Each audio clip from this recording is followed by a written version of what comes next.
Welcome to Natural Habitat Adventures Daily Dose of Nature.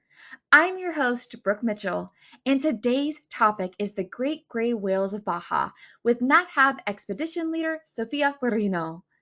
Thank you so much for being here today, Sofia. Over to Thank you. you. Thank you, Brooke. Thank you for the presentation and good morning, buenos dias to everybody. Let's go ahead and start. I'm going to start with a little bit of introduction about myself and then go to where, we get to explore and see these amazing gray whales, to some, facts, information about the gray whales, and then to the fun and beautiful pictures and some videos also of this particular trip.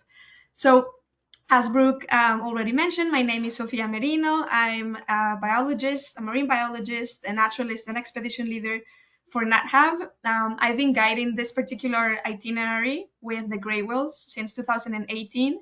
And I have to tell you that this place that we go, it is one of the best places to see the gray whales. And I hope that I get to share why that place is so special to all of you. Um, so here we see the map of Mexico.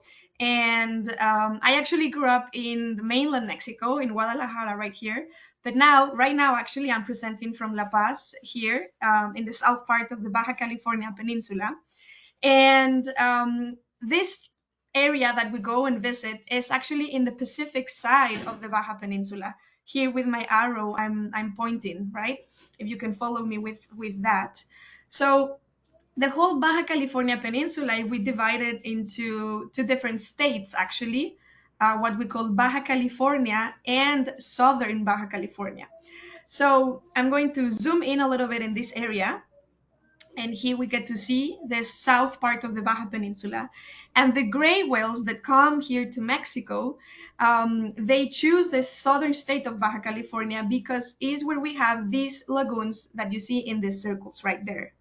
So we have in the north Scammons Lagoon, and then we have San Ignacio Lagoon and Magdalena Bay. Maybe you've heard of the other lagoons, but for the purpose of this presentation, I'm going to focus only in San Ignacio Lagoon, where Nat Hab goes. So if we zoom in here in San Ignacio Lagoon, you get to see this coastal lagoon that has one way in, one way out. That is the place that the gray whales choose to come. So this whole lagoon is for the gray whales to use, and we have it divided into sections where we can actually do the whale watching, and that is going to be the mouth of the lagoon or the entrance, this right here. The rest of the lagoon, so basically 2/3 of the lagoon, it is protected for them, and only the researchers are allowed to go there. And we as travelers, we only again have access to this part right here. Um, so right outside of the lagoon, here is another picture of it. We have a bay called Bahía Ballenas, perfect name for it, the whale bay. And the gray whales hang out here, they come in, they come out. So they use this whole area during the winter season that they spend here in Mexico. So you see a little sun that I marked right there because the camp, the ecotourism camp that we go to is located in this spot right here. And by Pangas, that I'm going to show you some pictures later on, we get to explore the whale watching area. It's only like a 25-minute, 30-minute ride from here to where the gray whales are.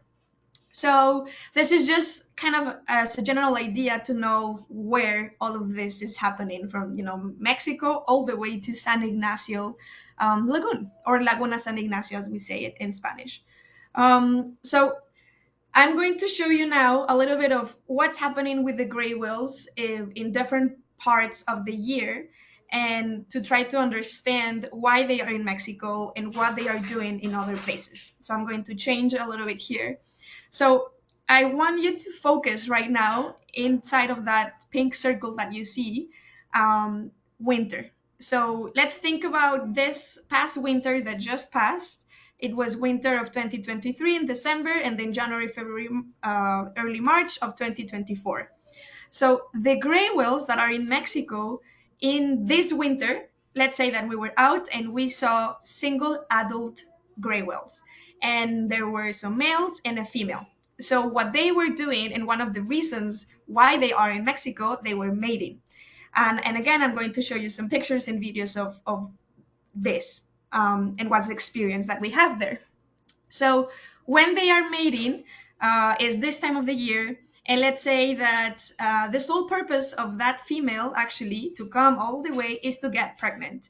So she's pregnant, and then what is she going to do? She's going to be one of the first ones to start the migration to their summer feeding ground. So around end of February and March, it is where the pregnant females start moving from Mexico back north to where? To Alaska, to the Gulf, to the Chukchi and the Bering Sea, all the way up there. They're going to pass the US, they're going to pass Canada, they're going to arrive to that area of Alaska to do what?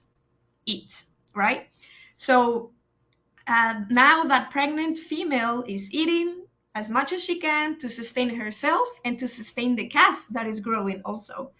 So she spends all of that time eating, and then by the end of her season, when the days are getting shorter, the temperature changes, she's ready to make the migration back again to Mexico. So she's going to go down, she's going to pass the rest of Alaska, Canada, arrive to Mexico again in the following winter. So 1 year passed, right?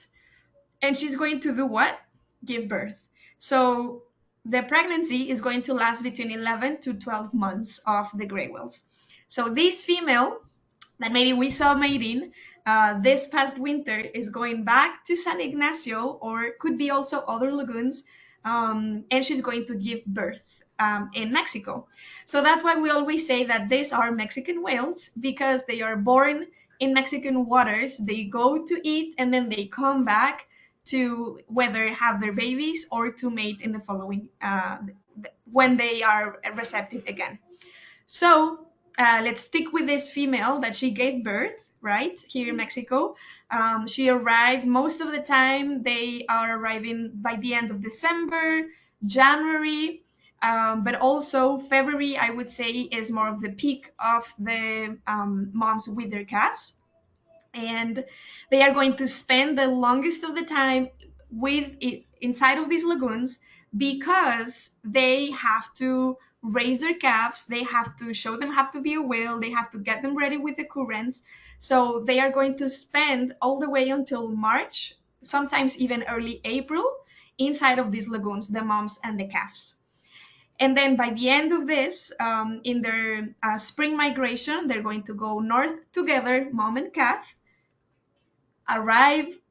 It takes them between 1 month to 1 month and a half to start to show up to the south part of Alaska, and then go all the way again to the Chukchi and the Bering Sea to do what?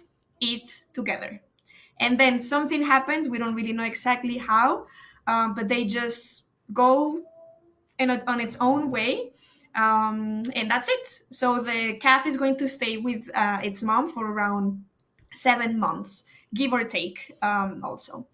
And then that female that, she said goodbye to that little calf, he's or she's gone to university, is going to make the migration again to arrive. This would be the winter of 2025, 2026, to mate again.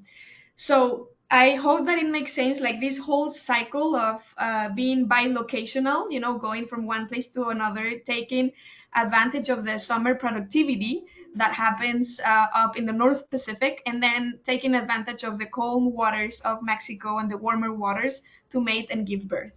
So this is kind of what is happening. So I mentioned about what they are doing in the US, that is eating, and I'm just going to shortly show you some slides about this, because I'm going to focus more on what's happening down in Mexico that we get to see when we go to these lagoons. So up there, they are eating little crustaceans, like the one that you see here in the picture, amphipods, that's their name. They can shift diets sometimes to fish and krill, but the main diet is going to be these little crustaceans, and they are doing that again around these waters right here. So these are just some other pictures of these little crustaceans. So this is the best resource for them and what they prefer. In the bottom of the ocean, in shallow areas, they do this. They take like chunks, basically, of the sediment mixed with these crustaceans, with these little amphipods, and they swallow them, and then they just expel that mud and or that sediment, and all these little critters get stuck in their baleen. And that is what they are doing again up in the summer months in Alaska. Um, what happens next? I'll tell you before, when they are in Mexico. So now we're going to focus only on what's happening down here in Baja California. So here you see a picture of what the textbooks say of mating, which is one of the main activities that the gray whales are going to do down here in Mexico. And this is literally three whales together. It's a threesome of whales that are going to be mating. Most of the time is going to be two males and a female. Could be bigger groups of 4 or 5 whales, could be less, but this is kind of the average number of whales. But I'm going to show you a video. I apologize for the quality. There aren't really good videos with good quality of this activity, and I'm going to be describing what you're seeing. So you saw in the picture what it looks like, three whales together. But what you actually see when we are out there is this: a lot of rolling, a lot of commotion, the whales fluking. We see pieces of the dorsal fin, of the pectoral fin. And then we can get to see that is the penis, the pink fluid of the whale. And this is something that's going to happen in the months of February. February is mating, February is courting, the whales are socializing, and it is a lot of activity that happens there in San Ignacio Lagoon. We also see in this time of the year, breachings could be before the courting or the mating, or after. Sometimes those are not associated with that behavior, but sometimes we do see them like in between the moments when they are mating. This is a gray whale breaching. Most of the pictures that I'm showing you are taken this last season that I just guided. So yeah, it's quite impressive to be there, to be able to have a front seat basically of all of these activities of the mating season, which is just fabulous. This is, the Pink Floyd. That's why they are there. That's the only one of the main reasons, right? But apart from the mating, what comes, after the year that they come back, more into the end of February and the beginning of March, is when we get to see the moms and calves. So in this picture, you see on your left a little calf of a gray whale. Now you see the rostrum. The rostrum is basically the head from the nostrils that are right here to the tip of the nose. That is not really a nose, but we call that the rostrum. And then on the right, you see just 1/3 of the rostrum of the mom. So it is quite impressive when they are together, because you get to see how different in sizes they are. This is a tiny calf, just around 1 week old, and the rostrum is really, really short.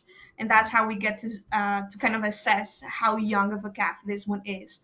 And it is not an easy thing to take good pictures and videos of them, because the calves are super active.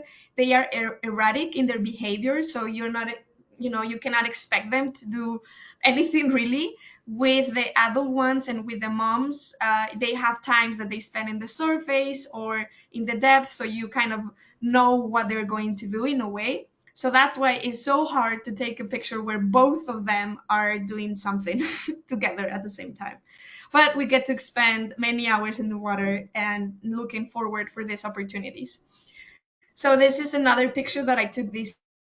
Um, this is a calf also, and it is this dark shade that you see underneath is the dorsal area of its mom. And you can see the little eye. I was really proud of this picture, because between all that wiggling, all that movement, imagine that researchers have never seen also a baby gray whale nap or rest. They're always moving. So the moms, they are resting, but the calves are on top of them rolling. And again, we get to be right there watching these beautiful, tender moments right there. Let's go to the next picture. This is another calf. I was expecting to get the eye of the water, but I couldn't get it. And here, if you look really close, I hope you get to see it in your screen. The calf has little dimples, right? And then, especially in the ones on top, we get to see a little hair that sticks out of those dimples. The gray whale is one of the only species, also humpbacks, but only these two, that we can get to see hair. They are mammals like us, but almost all of the cetaceans lose that hair because it is better to not have it for a purpose of being more hydrodynamic. But with the gray whales, we do get to see it from the young ones. That is easier because they are darker. When they are born, they are dark gray color, and then as they are growing, the pigmentation is going to change. They're going to have more spots and marks, that those are going to be helpful actually to identify them in the future. So anyway, we get to see here the little tiny hairs, and that's what I was trying to hope in that particular picture. Maybe it's not, the most like the best one to see, but for me it was a whole accomplishment because again, it's not easy. The boat is moving, the ocean is moving, the sun, the reflection, and the whale is moving. So you get to see that it's not. It takes time to get a good one. Here I'm going to show you a video that I took with my GoPro. It's an amazing opportunity. If you have a GoPro for these trips, I highly recommend that you bring it, and the expedition leaders, we can give you some tips of how to use it. And that was a calf that you saw, and that's the mom now breathing in the surface. And then here far away, you see our sister boat. We go out in two pangas, in two boats, and we're always together, trying to have the same experience for our guests. So I'm going to pause it there for a second again. Right there, the mom is underneath, and this is the calf. It is not, again, it is not an easy thing to take these videos because the water visibility is not super clear. This time of the year, we have the northern winds hitting really strong, and that is actually why for the local community it is so important to earn their money in the winters, that the fishing is not the best because of the high winds, but they can focus in this other activity, being captains of the boats, working in the eco camp. So yeah, just another thing to highlight. But I just love this video because you can see the little calf right there underneath.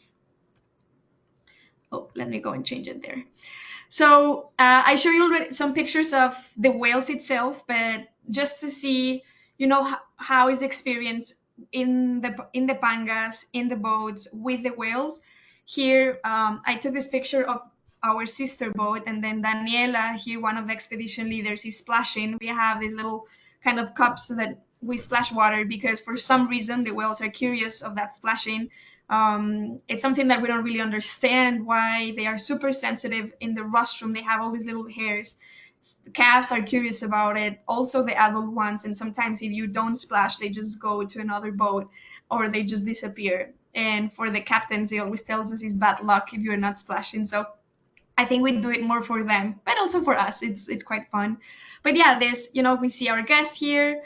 Some have just, their phones, like this guy. Some have bring, larger cameras to take quite, beautiful pictures of fully zoom in of an aspect of the whale. But honestly, with the phone, you're good because we get to be quite close with them. This is another picture that, again, I took with a different angle from my sister boat. This is another of our expedition leaders, Andrea. She has her GoPro taking some video up because the perspective is amazing to see it from there. And then our guest right there with the rostrum of a single adult whale. And of course, our captains here in the background. But yeah, we can get to be this close with the gray whales, and this is something that happens only in Baja. This picture, it is something playing with the perspective. It seems that it is right next to the panga. It's super close, and it wasn't that close. It's just we cannot see how far is the whale from that because of the angle and the perspective of the picture. It was close, but it wasn't dangerously close like that.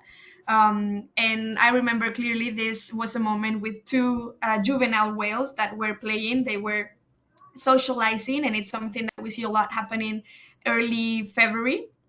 especially the juveniles, they haven't reached sexual maturity, but they still come to Baja and they socialize between themselves. And we see a lot of rolling, a lot of fluking, a lot of things happening in the surface. And yeah, we get to, take this instance, these moments of what we are seeing and what they are seeing at this moment. And Andrea, this is one of the expedition leaders. We're with her group right there in the Panga. As I told you before, we divide the group in two, and then each boat has an expedition leader, and of course the captain and a local guide there, just to have a really nice experience. And we're explaining what's happening, and maybe we're going to move to a different area if we're not seeing a lot of activity. And then we are calling each other if someone goes to explore an area and then something happens. We call each other, hey, there's something here, let's come, because we want all of our guests to have as much as the same experience possible. And yeah, this is a really good one. The group in the back is not our group, but I love the reaction of people just kind of freaking out because this whale just did a spy hop next to us. I'll show you a picture of a spy hop, and then we got to catch the eye, of the whale right there, which always to find those moments when the eye, like that connection, doesn't happen often, but it's a good one to look for.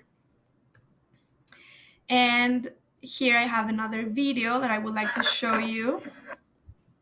This is when we get really spoiled. This is the cherry on top of the cake of an experience. Is something that can happen. I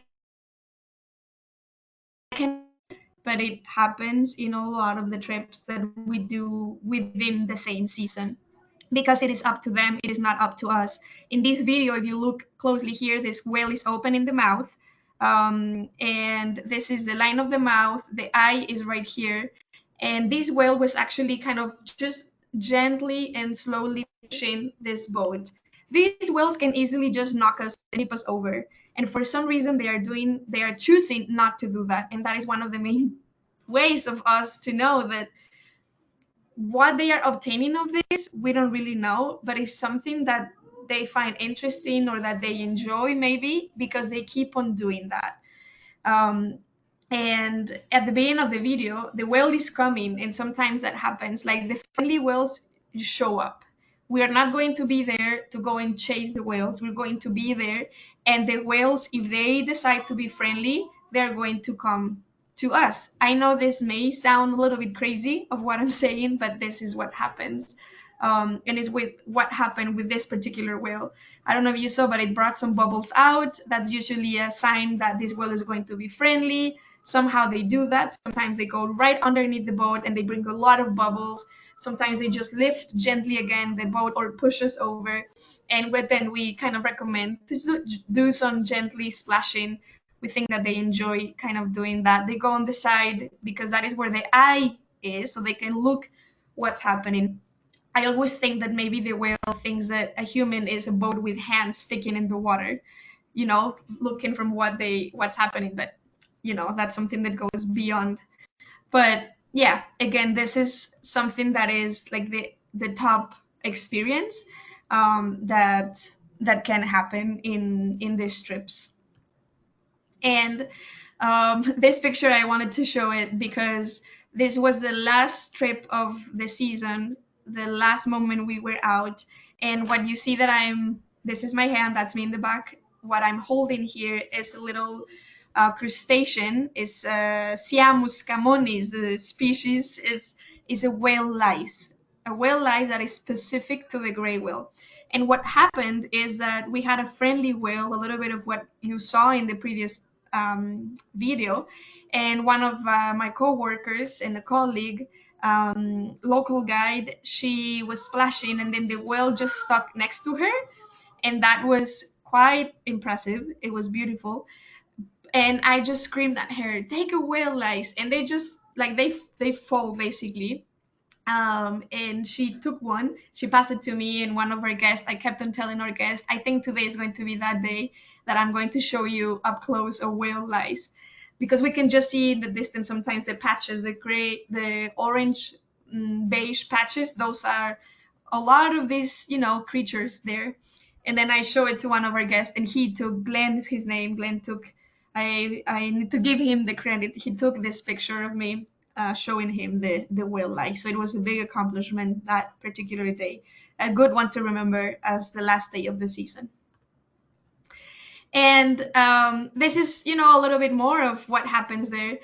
Apart from, yes, being close to them, we take opportunity of what's happening, and we see spy hopping that happens kind of right in the whale watching areas where they do it. That is where the strongest currents are, actually, because it's like a little narrow channel from the lagoon. And the whales, the stronger the currents are, the most spy hopping we see, which tends to be with a full moon or a new moon, when we have really strong changes of those tidal changes. So that is when I'm super excited when I see it's a full moon or new moon. We're getting close to those king tides also. It's amazing because we know that they're going to be quite active, and they do a lot of this spy hopping. Why they do spy hopping is still something that we don't really understand why they do it. There's many theories about it. That's a topic for another moment. But you get to take those kind of really picturesque moments of different angles. Here we see in the one on the left, the ventral grooves of the gray whale. They use this to expand a little bit. They don't have that as many as a humpback, for example, that is going to, expand all of that mouth to take a huge amount of water with the fish and all of that. The gray whales only have 2 or 3 sometimes that they expand a little bit when they're taking those chunks of sediment when they are feeding. And so yeah, that's why we see that. Then this one on the side with the line of the mouth, and then quite nice, the eye just barely there above the water, and the blowholes right here. You see this patch. This is what I was telling you, with a combination of barnacles and lice also. So you get to analyze the whole body of the animals. Another nice spy hub with the mountains in the background. And then the classic whale fluke pictures. San Ignacio Lagoon is shallow. By shallow, the deepest can be 60 feet, which is nothing. So we don't see that. It is not that common to see a lot of flukes. It's not like when you're in Alaska with humpbacks, for example, and they're fluking all the time. With the gray whales in Mexico, because it's shallow, they're doing shallow dives, so they don't need to arch that much to bring the fluke out. But when that happens, it's amazing because it's more special for us, and we get to see all that pigmentation that they have that helps also in the photo identification process and the catalogs that we have in Mexico. And we, a little bit of the scenery. We are in the desert, so we see the mesa in the background and the mountains also that surrounds San Ignacio Lagoon. Just playing with that. But if you are a photographer, if you like whales, again, a big camera or a small camera, everything would work. And also, I'm taking pictures, I'm taking videos, and we share everything with our guests at the end of the trip. So you get, that what we are taking also. Now, something that I wanted to share and to take a little bit of time with this, because let me go back a little bit here. So this also happened in that last group of the season, that we were out and we saw a whale, and then we kind of all recognized that whale. So now I'm going to change to this slide. So this slide that you're looking is a piece of the actual slide that of part of a presentation that we give to our guests when we are out there in the camp. We take a time of a 1 hour kind of deep presentation of biology, ecology, everything related to gray whales. So you're looking at that particular slide. Now, the information that you see here, I'm going to explain. You see here 1977. So this whale that you're looking, the first time that it was seen in San Ignacio Lagoon, it was in 1977 by Dr. Steven Schwartz. He's one of the head researchers of a project that's been happening there since 1977. And he, back in the old days when digital cameras didn't exist, he took not this picture, but another picture of this whale. And he saw it with a calf. So we know that it was a female and it had a calf. So The following year that Dr. Schwartz came with his wife, Mary Lou Jones, is her name, they saw that same whale for identification as a single whale. And then the next year, 1979, they saw it mom and calf. So these were the first studies that we were learning that, their gestation period, it was 1 year because of pictures. And you get to see how important it is as a tool for researchers. And then they saw it again in the 80s as a single, and you get the sense, right? So if you progress here in the timeline and you go to 2008, you'll see that there's a big gap of there's no information between the early 80s and 2000s. And that is because there was no research happening at that moment, and lack of funding and other situations. But in the early 2000s, it was actually in 2006 that Dr. Stephen Schwartz joined efforts with Dr. Jorge Urban, a researcher from the university that I studied here in La Paz, and they founded a project called Laguna San Ignacio Ecosystem Science Program that it is still formed, this group between the two of them, and they go every single year to study these gray whales. So that's why we take it from 2008 all the way to 2022. So this whale was then seen as a single, mom and calf, single, mom and calf. Sorry, single.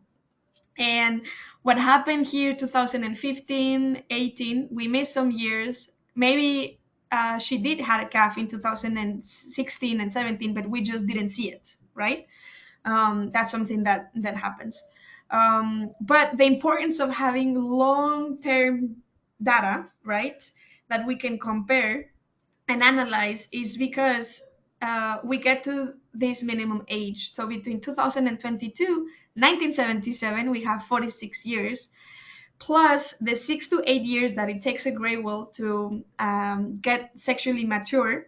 We can estimate that this gray whale is at least between 52 to 54 years old. Now, going back to the story that I was telling you with our guest, this information that I just shared with you is information that I shared with them during that presentation. So the following day, after we learned about this, we went out and I took this picture that you see right now.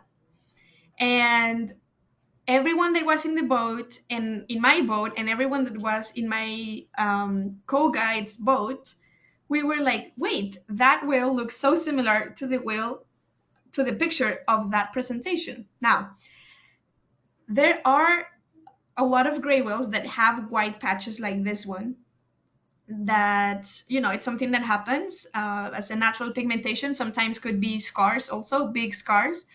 But this is not the only whale in the catalog that the researchers have that has a big white patch. So I was like, okay, yes, it could be, but let's not, let's just be a little bit reserved with that, and we'll analyze the photo. And this whale actually had a calf. I was not able to take a decent picture of the calf, but this whale had a calf. So we know that it was a female with a baby. So we went and analyzed, and then the trip ended basically, and we sent an email to all of our guests saying, yes, it is the same whale. So this picture that you see underneath is the picture that is in that presentation. And then if you look closely, what you see in between those pink squares, that is that area that is going to give us, the information about that specific whale. We have to analyze it because as the gray whales are growing, they are gaining some new pigmentation and a lot of scars also from the barnacles. All of these round, scars that you see, those are from barnacles, previous barnacles. So you have to not only use one area to match them, you can use other areas, but also you have to take into consideration that the angle, the light changes, the angle of the picture, how close or far it is from you. Everything has to be in consideration. But basically, these two are the same whale. So it was quite special for us to, talk about this whale, and then the following day actually see that whale, and then we can we share that information with the researchers. They told us, yes, we've seen it actually. So in 2024, we can add another square here, had a calf. So we can add some more years of age of this specific whale.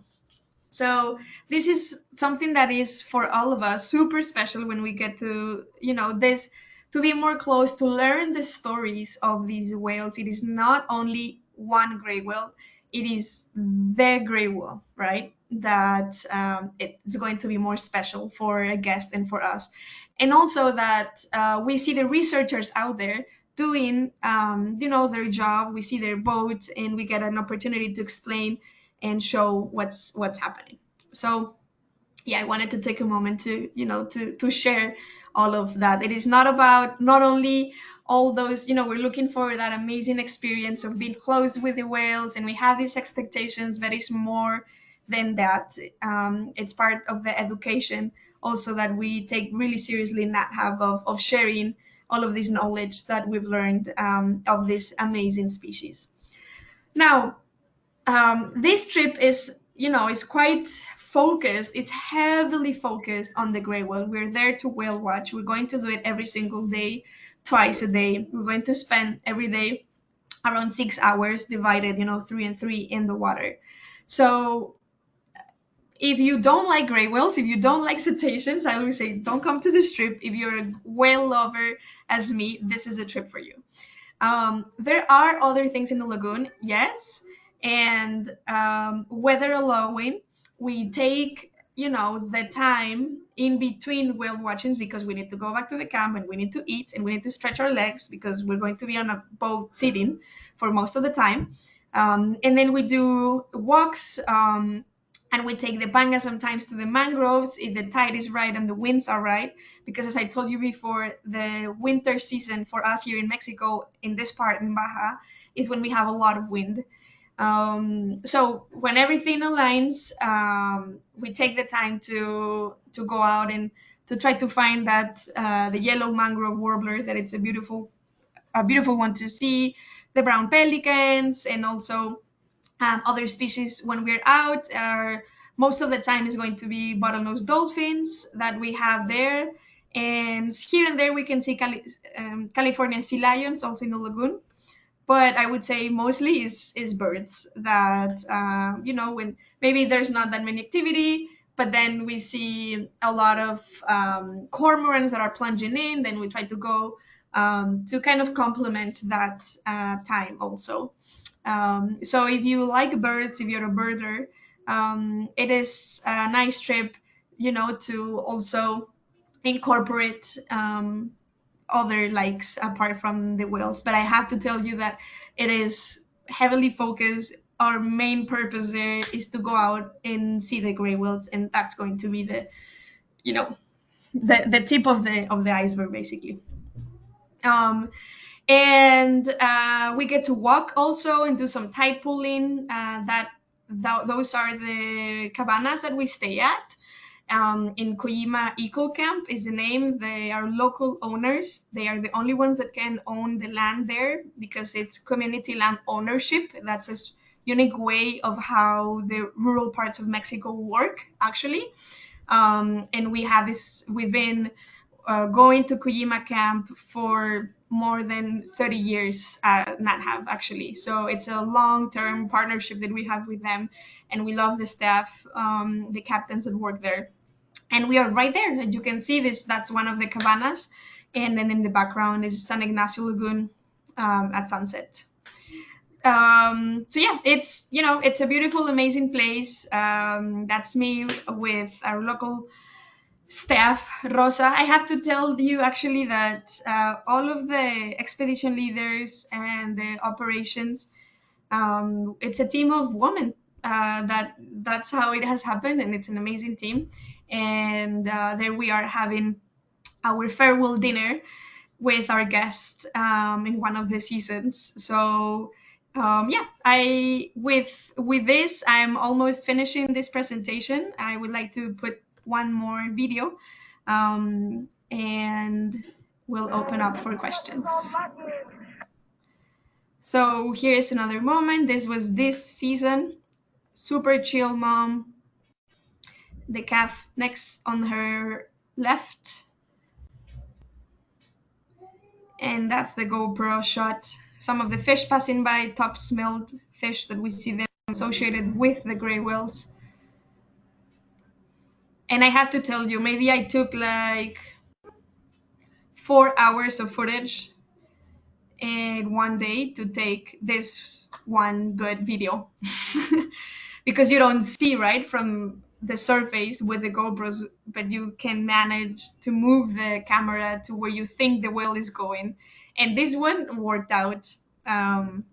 So yeah, with that, that's all, with me. And I appreciate the time that you've taken. And I'm here for any questions. Thank you very much.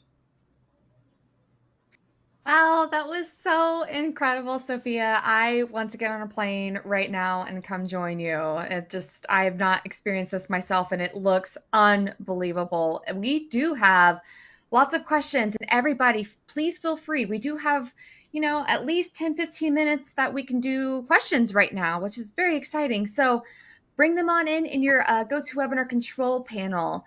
So we do have some questions here about the migration patterns. So let's dive into that, if that Mhm. sounds good. Do Yeah. the whales ever get lost when they're traveling from one area to another? How does that migration system work? Yeah, that's a great question. Um, I've never read or known of any information that they get lost. Sometimes they are curious of some new areas that they get to explore. But historically, we know that, for example, juveniles, especially the teenagers, are the ones that you get to see them in a not in a random place, but eventually they figure it out and they get out of that place.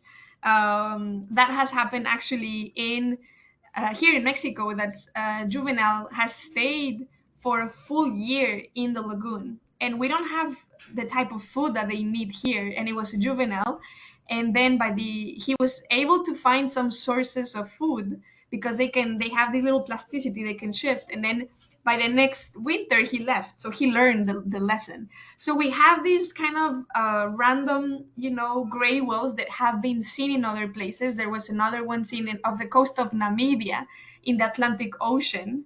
We don't really know at the end what happened with that whale. It wasn't seen then. One that wasn't in the Mediterranean. So we have these, unique cases, but in general, most of them, how they make their migration, it makes a lot of sense because the adult ones, the ones that are more experienced, they recognize the area, they know where to go, are the ones that start the migration. And then the younger whales follow them, right? So we believe this happens because it's like a teaching moment of, yeah, just follow the other ones, follow the leaders, they know the way, and then you're learning as you're making this migration. And that is why we think that the juveniles, even though they haven't reached sexual maturity to, let's say, come all the way to Mexico from their summer feeding grounds, they still make that journey because it's still part of this learning process. And eventually, when they are adults, they can just do it on its own. Because the gray wolves don't have a pack, let's say, or a pod, sorry, more of a pod. They work as individuals that just have a light group they go with, and then that's it. It is not like an orca, right? That is going to always be as a unit, as a family. But they do have these ways of following the ones that know. And that's why I think we don't see more of these cases of whales getting lost. It's more of those juveniles that, the teenagers that are wandering. And That yeah. makes sense. Mhm. Yeah, you were able to answer a lot of questions with that answer. So fantastic. Next one is about like their lifespan. How long do they usually live, and do they have any natural predators? Mhm. Yes, they do have natural predators, and those are going to be orcas, actually, especially in the Pacific, in the south part of California, in California, the US, and then extending to the entrance of San Ignacio Lagoon. We have a population of orcas that, they know that is the season where the calves are passing by with their moms, and they are going to go and try to get them. Also in California, in Monterey, Bay. That is an area that is kind of a hotspot, and a red, a red flag kind of a moment for the moms with their calves as they are passing by, because the orcas there also attack the gray whales. So that is the only natural predator that they have. And what was the other question? Sorry, I got lost. Their lifespan, Oh, the and lifespan. predators. Yeah, the lifespan, we know that at least, and this is kind of an average, they can live up to 80 years, but it's always the belief that they can overpass that. In other species like the right whales and the bowheads, that they're more, they spend their life cycles more in colder waters. The lifespan has been assessed to get close to the 100 years and even past that. With the gray whales, we don't know yet, but the importance of having these long-term studies, as the ones here in Baja since the 70s, is that we're going to continue to learn as the next generations of researchers come, to try to finally get that answer for the gray whales in specific, because again, we are seeing these old timer whales, that's how we call them, the ones that Dr. Schwartz saw the first time, that they are still coming. And we just have to wait, and see until when they keep on coming with their calves. So kind of like that, I would say 80 would be the average. It's quite a long life. That's fantastic. We have some questions here about the experience itself. So, what about seasickness? How common is that when people are whale viewing? And how many hours are you typically out in a session with the whales? Mm-hmm. So with seasickness, it is not a common thing that our guests get seasick. And I tell you because we are in constant movement. And it is when you are stopped in a panga that you see right now in my screen, in that boat, that you get that kind of little swell, that you can get that motion and getting sick. But we are always moving kind of straight. So it's hard that we get that sided swell. We are kind of always, back and front and back movement that doesn't feel bad. Um, so it is not a common thing. We do have guests that bring their own, let's say, Dramamine or Meclizine, or some similar things like that. And then they go out the first day, they see how it is, and then from there they assess, if the next day. And also we are telling the guests the weather forecast for the following day, if it's going to be super choppy, if it's going to be flat calm, and for each guest to make their own decision. So I would say guests come prepared, but most of the time they don't really need it. Because if it's too windy and it's too choppy, we're not going to go out because of safety reasons. So we go out with good conditions. And how much time we spend in the water. So we have 2 full days in the camp, and in those 2 full days, we're going out in the morning and in the afternoon, for 3 hours each time. So I would say prepare yourself to be in the water for 3 hours, because it's the time that takes from the camp to the whale watching area, that is between 20 minutes, 25, depending on the weather conditions. And then we spend inside of the whale watching area 90 minutes. And that is a time limit that it's set by the community. And then the time that takes to come back. So that's why we give a full kind of 3 hours that we're going to be out. And so yeah, and sometimes what we have to do is, because of the weather, if we're expecting a lot of wind in the afternoon, we're going to squish those 2 whale watchings in the morning, and we're going to have a break in between to go to the shoreline. There's like some dunes, to walk, to stretch the legs, and to use the facilities, and then come back to do the other set, because again, we have a lot of wind in the afternoon and we cannot go out, because it's our priority that we go, for the time that we need to be. So I hope that answers that question. Yeah, and for the times that you're not on the boats and you're at camp, maybe in between or in the evening or anything, can you see whales from the camp?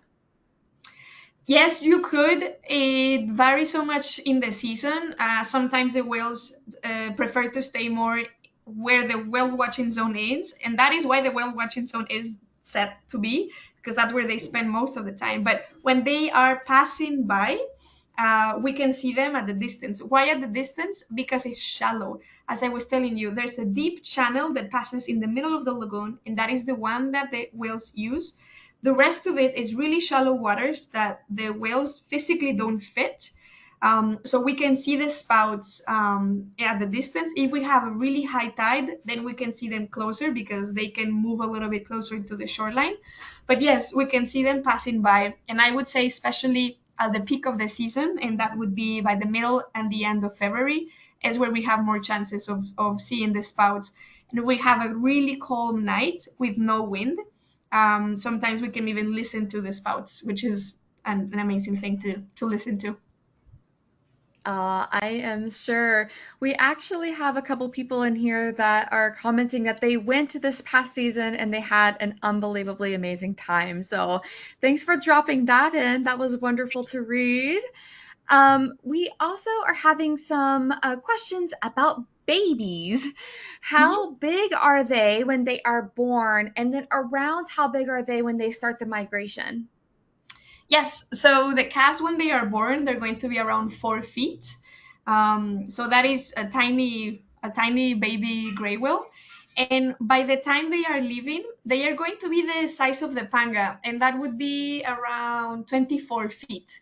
So yeah, they get quite big.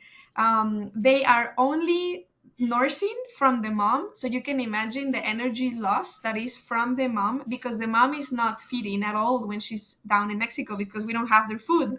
So she just accumulated, all that fat. She's round, she's big, she's huge, and she's passing all that energy in form of milk to that calf. And they are nursing the whole day, and to what we know, the whole night, because they are not resting. So they get pretty big by the time they leave, and that is how we know how big it is, because by the end of the season, they are more active. The mom allows the calf to be closer to the boats, which it makes sense, right? The calf is bigger now, and then when they position themselves right next to the panga, we can see that the calf is almost the size of the boat, and we're like, wow, Junior, you got big. So that is something important that maybe I didn't mention that much, but at the beginning of the season in early February, the moms are really protective of their calves because they are tiny and they just gave birth, and they are passing by to the more protected areas of the lagoon. So in the whale watching area, we just see them that they're passing by. By the end of February, early March, the moms then come back to that area where there's more traffic of whales. The other adult whales are there, and then we see more interaction. So really, the experience changes a lot depending on what time of the season you go. So some extra information there. That was great. And could you maybe discuss a little bit when the whales are by the boat? It looked like some people were splashing in the water, maybe even touching the whales. How exactly does that work? Do the whales let people touch them, or what is that experience like? Totally. So it is a really bizarre and unique experience because it's something that only happens here in Baja. Why it happens, again, we don't really know why. But the whales seem to enjoy it. They seem to like it because they just stick next to the boat. And sometimes they can spend 45 minutes next to the boat if you continue to splash the water. Why splash the water? We believe, again, because they are really tactile animals. They are super sensitive in their skin. Maybe they just enjoy. They cannot scratch themselves. Sometimes they go underneath the boat, and you see that they are scratching themselves against the boat. So they are just using us, I think, for their benefit. And we are obtaining these close encounters with them. And it is allowed here in Mexico to do that. By the Mexican law, we cannot chase the whales. We are there, and it's their freedom to come to us. And when we are there, you see spouts everywhere, and then poop, suddenly one appears next to us or just starts to kind of follow us, and then oh, that's a friendly whale, and we recognize them because those unique markings in the season, and you're like, okay, that is white face, that we nickname because that's a friendly whale. Not all of them are friendly, and that is something that is important to put out there. Not all of them are friendly. It has happened that in one of our trips we don't have a friendly whale in the whole trip, and that it's something that could happen. But still we have a lot of, just as you're looking in the screen right now, we are really close to that whale. So you're still going to have an amazing experience, and really it is up to them. But again, why the splashing? The fishermen, it's something that they've done for years, that they've learned that when you splash them, they seem to like it. And yeah, it is one of those big questions that don't really have an answer.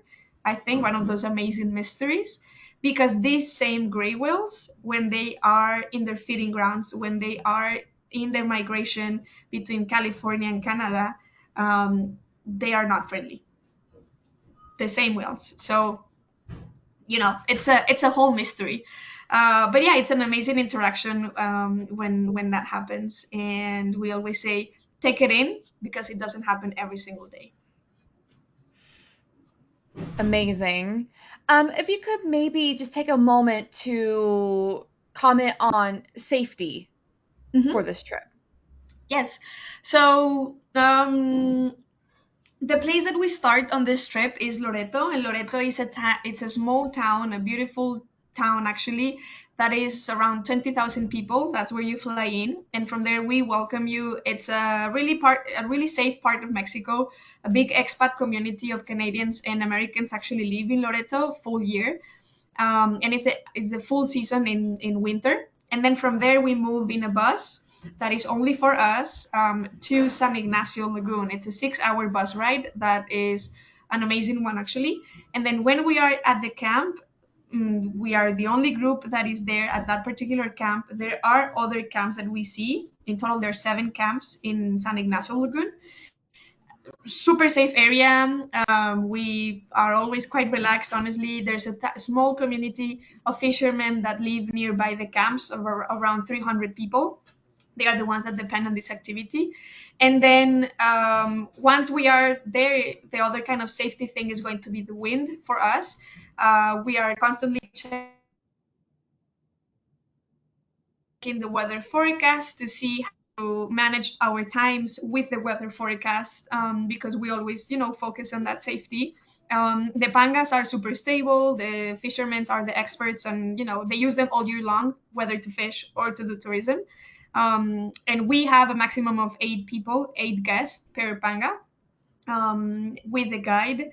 We have the life jackets, and yeah, we are always, looking to manage everything, with safety. And we have a team in Loreto also, of 2, that is helping us, with the behind the scenes, and everything is going smooth, and all of that. So yeah, you'll be really well taken care of, by us if anything happens. But yeah, that part of Baja Mexico is super safe, and nothing really to worry about. Fantastic. We are right at the top of the hour here. We took our Q&A as long as we could. So Sophia, I'll turn it back to you for any last closing comments. Well, just wanted to thank you all for taking the time. If you're deciding to come to this trip, I cannot wait to meet you all. I'll be there the whole season, and I hope that you make the decision and come and visit us. If you're a past traveler and I was your guide, I say hello. And yeah, thank you for taking the time and watching this presentation. Thank you to you, Brooke, also. Awesome. And we all thank you, Sophia, for your amazing knowledge today. And I'd also like to thank everyone who tuned in. Join us tomorrow for our next daily dose of nature. You can check out this week's lineup, including registration links, on our website at nathab.com/webinars. We did record today's presentation, and we will have the replay link available on our website soon. With that, I will conclude the webinar. Goodbye, everybody.